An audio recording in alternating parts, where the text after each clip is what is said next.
Hello,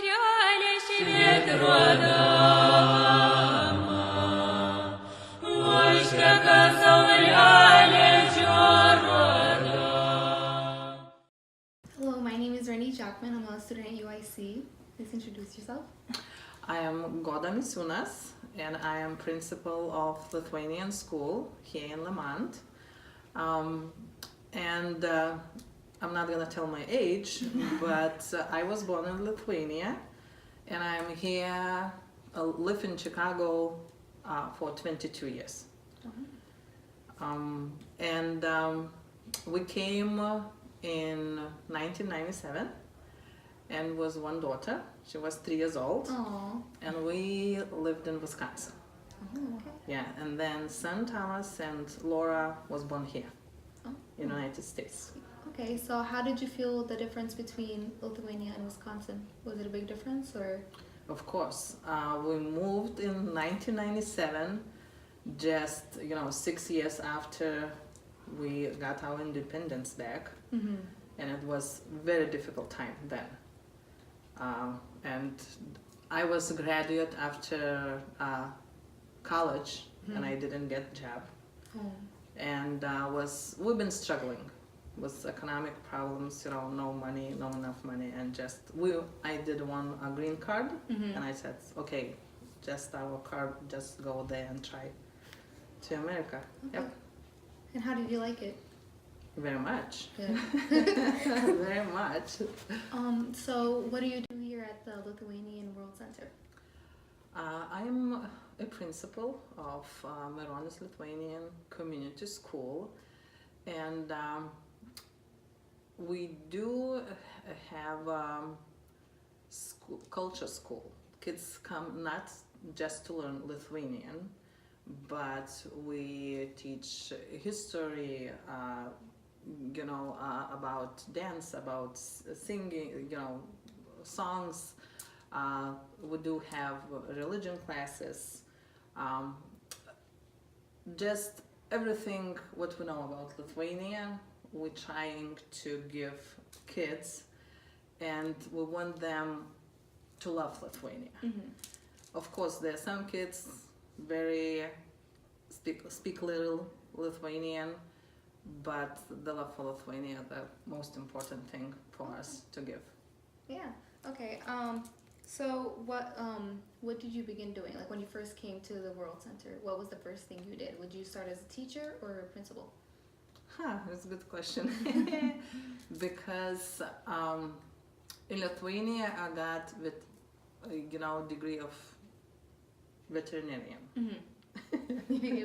I came here to United States, and I never in my even biggest dream didn't thought that I will be principal of the school. But we moved from Wisconsin, and I brought my daughter here because it's very important for me to keep to keep in touch with community and be in that Lithuanian environment. I got into like a parent committee. Okay. Start helping with little stuff, and then they said, oh, you're gonna be a PTO like president, and I said, okay. Then after a few years they said, oh, we need principal, and then they said, do you want to be? I said, no, I don't want to be. But there was no candidate, and okay, I agreed to do that. Just little, but I got involved into. Do you like it now? Like, do you love your job, or you want to change it up? It's not my main job. Of course, I spend a lot of time, doing school stuff, but of course it's very interesting. I meet a lot of new people, and I love kids, and it's fun. It's hard, but it's fun. How long does the school day usually last, and when does it happen? We do have 2 shifts, Friday night and Saturday morning. Kids, actually parents may pick which day they want to come, because we do have kids they involved in sports or other clubs, and they have more time Friday nights than Saturday mornings. And kids can attend the school from 4 years old. Okay. We do have and graduate, then they are in 10th grade, then sophomore in high school, they graduate marijuana school. So, 12 years. so is this considered like a school, like you get a diploma for graduating, or do you like have to go to a different school as well? No, they got diploma from the school, and we are accredited from Board of Education, Illinois Board of Education, and they receive two credits for foreign language. Okay. Good. Yeah, and they can use, at high school on their transcript they have. Yep. Okay. And in your school, do you teach them more about your religion, or like what happened in the past? And if so, if you do teach them about your religion, how do you do that? We not very, how to say, religion, we do have classes, but we cannot, if parents say we don't want, then we allow that. Okay. Because we do have not only Catholics, we do have mixed families, and they have different religion. And then we cannot push them just... Yeah, most definitely. Yes. But outside the school, there's a church, and nuns help, prepare kids for First Communion, everything, and of course, but in our school we do have classes, but it's not very active, not very, how to say, mandatory. Yes. So how is your perspective on Lithuanian culture different from that of younger generations? I think I will be talking about this generation right now, about my daughter who is 24 years old, and I think that young generation seems to be craving that sense of community. They organizing, how to say, even I have witnessed a strong revival of youth organizations and professional networking events. They do self-organized, conferences. There is also very strong desire to retain a connection with the homeland. Many younger generation return to Lithuania for internships or vacation during the summer month. And they come back and they tell friends, and then and they go and visit Lithuania. And back, if we talk about my age people who was born here in United States, they didn't have a chance to go back to Lithuania and visit because we in Soviet Union, and it was very hard to do that. Then it's different. But I believe the young generation right now, they are very involved in this. Okay, that's good. Do you feel like the Lithuanian culture is being represented accurately in Chicago and as Lemont?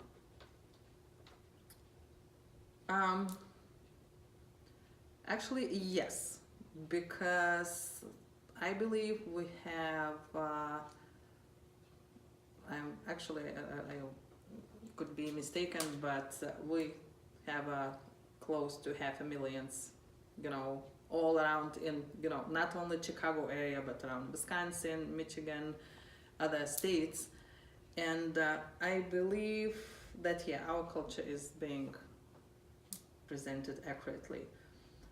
We consulate in Chicago, Lithuanian General Consulate in Chicago, they organize events at Navy Pier and represent Lithuania. We do, participated in Thanksgiving parade, and we last year we marched, in Chicago with hundreds Lithuanians and represented our flag. Also, we do our dance groups. They go to Wisconsin, we go to other states, and I believe we do represent our culture very good. Thank you.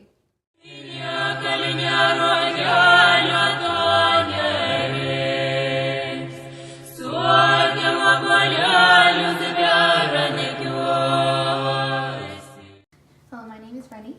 Hi, I'm Taida Chipeta. So what's your profession here?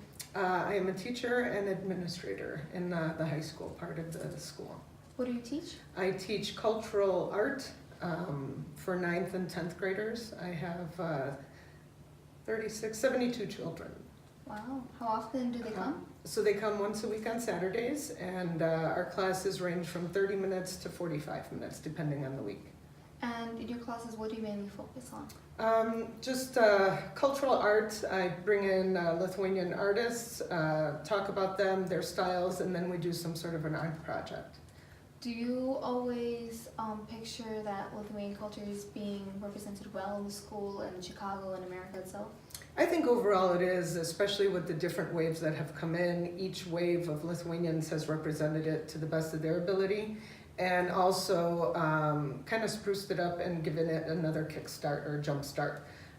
Certain waves might have gone into a rut or always going old school, so it's always nice to have a refreshing new outlook on Lithuanian traditions and things like that. Have you always wanted to be a teacher?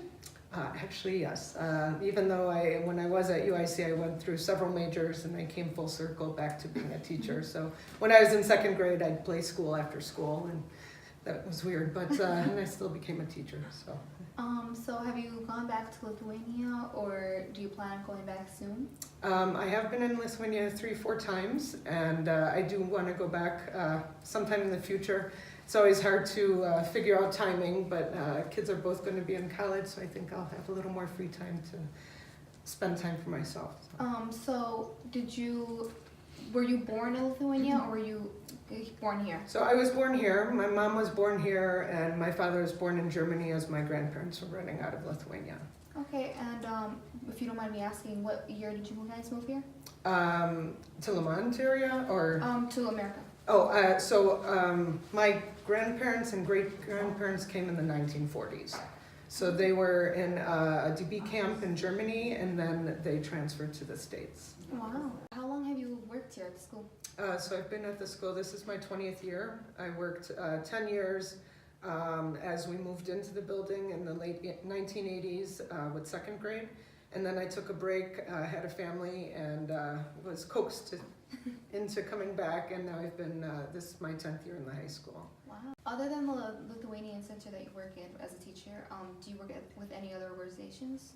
Yes, I actually danced for a while with the Lithuanian folk dance group, a couple of them, and then what I'm active in now is the Lithuanian Scouting Association. I'm one of the headmasters for the Sea Scout group in the Lemont area, and we're actually doing a fundraiser tonight for scouts to raise money for our camping funds. Scouting has been a part of my family and my parents and my great-grandparents. So I had family in Lithuania that scouted, and when they moved to Germany, they scouted out there and passed it down to us. Both of my girls are active scouts, and they're also in the leadership positions as well. So it's a family affair. So what's the main goal of the Scout community, like organization? So everything is based on like the Boy Scout Association. It's just run in the Lithuanian language. Oh, okay. So we earn badges, we go camping, we do a variety of field trips out in nature. So everything's the same, just in Lithuanian language. Do you feel that younger generations are representing Lithuanian culture accurately? I think for the most part they are, and it's harder to get the younger generation to commit and to volunteer, and I think that's across the board with all the organizations. So a lot of people are really focusing on careers now, families, and then they circle back and come back into organizational life. There are a few that stay with it and don't take a break, like me. And then others do come back because they miss it.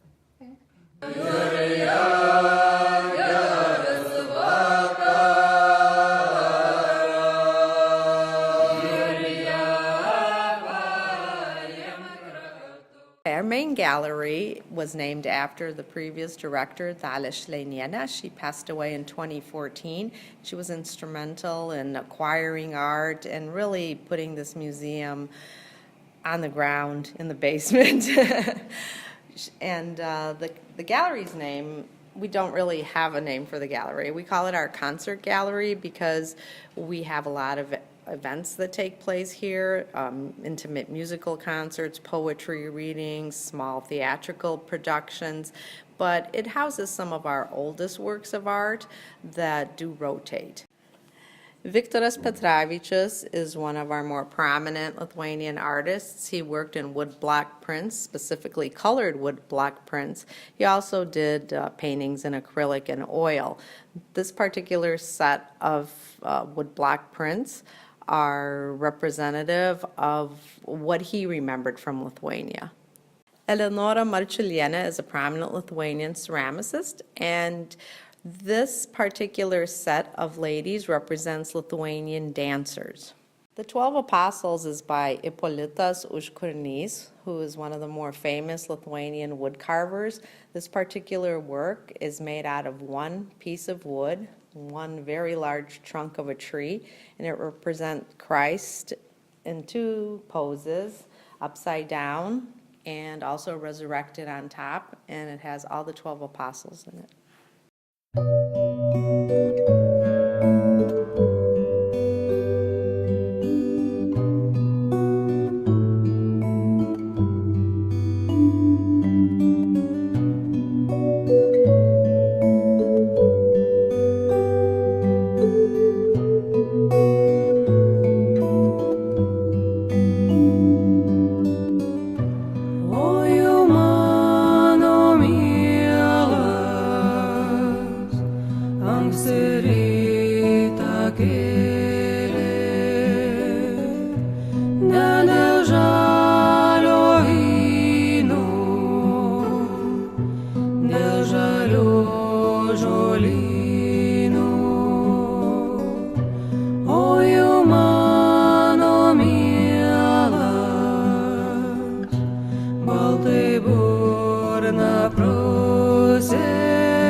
Lithuania being in the northern hemisphere and way far north, actually, northern Europe, there was no palms to give out on Palm Sunday, so instead there was a tradition to hand out vedybos.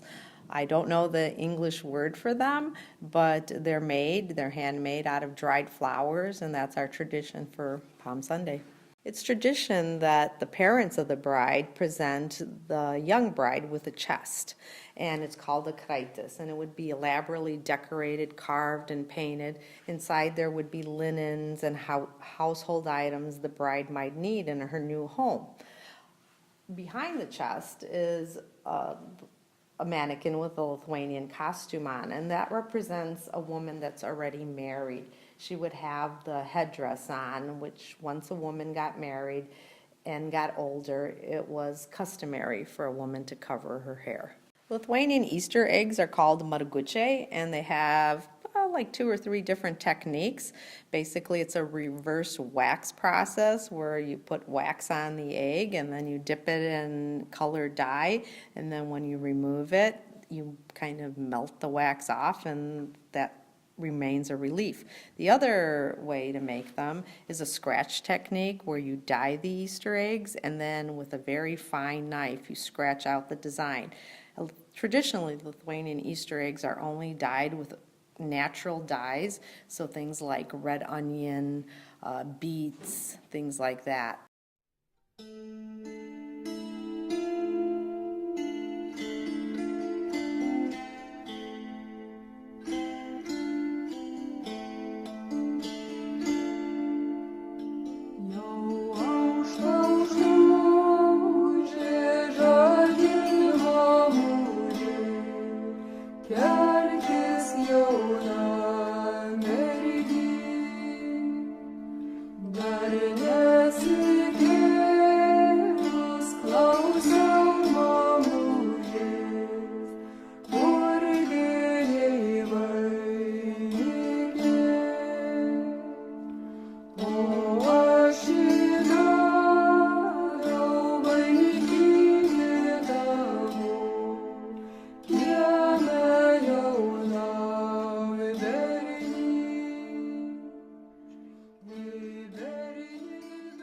This huge wooden wall hanging was made by Jurgis Daugvila in 1975, and it was actually commissioned for a bank in Chicago. It depicts the history of the United States, and when the bank was closing, they decided that they didn't want to obviously throw it out, so we brought it here. It was donated to us.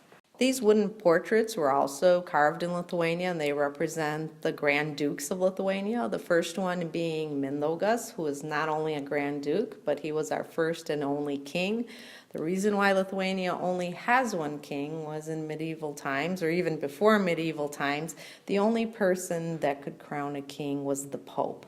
Well, Lithuania was pagan for a very long time. So if you're a pagan country, the Pope will not crown a king.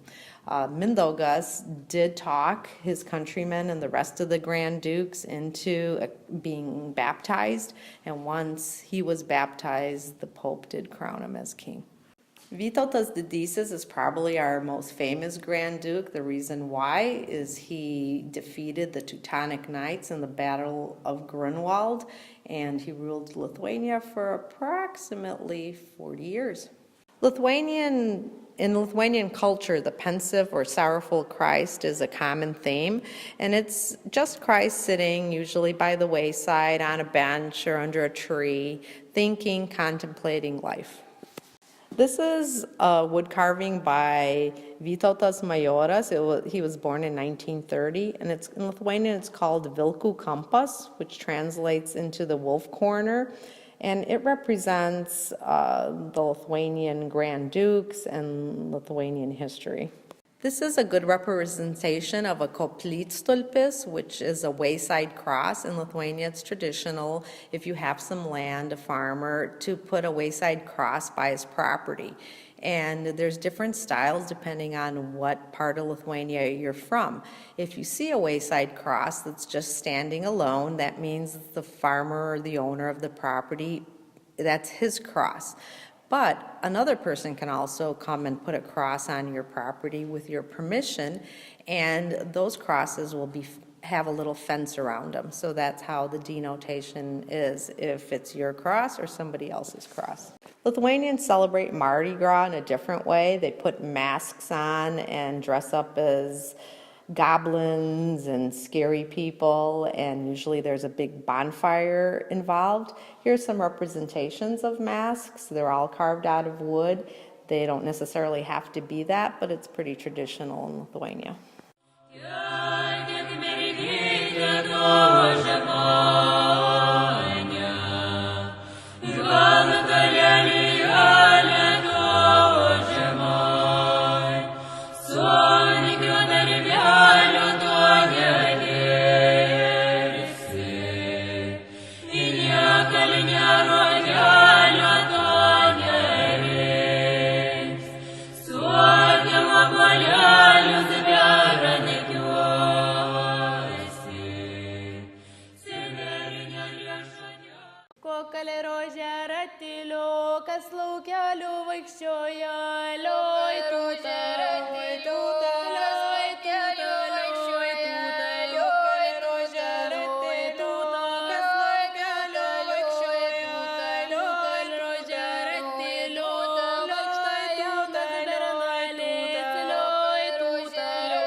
vėla devynė šakas lylė ratilė, turėjo